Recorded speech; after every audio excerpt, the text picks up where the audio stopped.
Iran മുൻ പരമോന്നത നേതാവ് ആയത്തുള്ള അലി ഖമനേയ്ക്ക് കണ്ണീരോടെ വിട നൽകി ഇറാൻ. ദശലക്ഷക്കണക്കിന് ജനങ്ങളെ സാക്ഷി നിർത്തി ഔദ്യോഗിക ബഹുമതികളോടെയാണ് സംസ്കാര ചടങ്ങുകൾ നടന്നത്. സുരക്ഷാ പ്രശ്നങ്ങൾ ചൂണ്ടിക്കാട്ടി മുസ്തഫ ഖമനേയി ചടങ്ങുകളിൽ നിന്ന് വിട്ടുനിന്നു.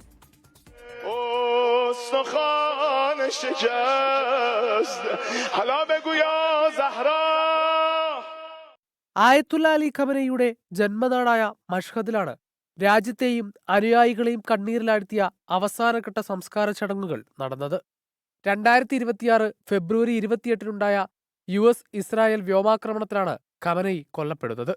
ഇറാനിയൻ സൈനിക വിമാനങ്ങളുടെ കനത്ത സുരക്ഷാ കമ്പടിയോടെ ഇന്നലെ രാവിലെയാണ് ഖമനയിയുടെയും ആക്രമണത്തിൽ കൊല്ലപ്പെട്ട മറ്റ് 4 കുടുംബാംഗങ്ങളുടെയും മൃതദേഹങ്ങൾ മഷ്ഹദിൽ എത്തിച്ചത്. നജഫ്, കർബല എന്നിവിടങ്ങളിൽ നടന്ന വികാരനിർഭരമായ അനുശോചന ചടങ്ങുകൾക്ക് ശേഷമാണ് ഭൗതികദേഹം മഷ്ഹദിലേക്ക് കൊണ്ടുവന്നത്.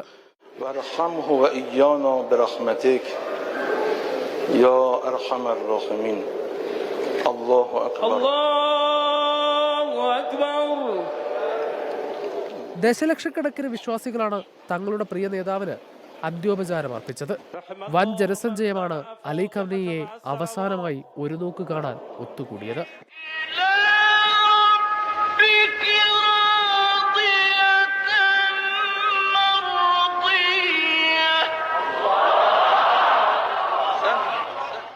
ജനത്തിരക്ക് കാരണം സംസ്കാര ചടങ്ങുകൾ നിശ്ചയിച്ച സമയത്തിൽ നിന്നും ഏറെ വൈകി.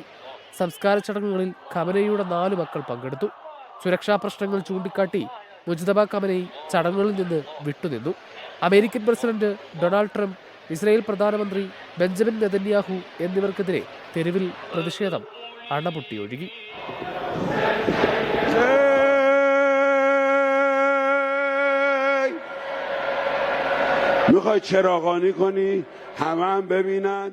International desk 24.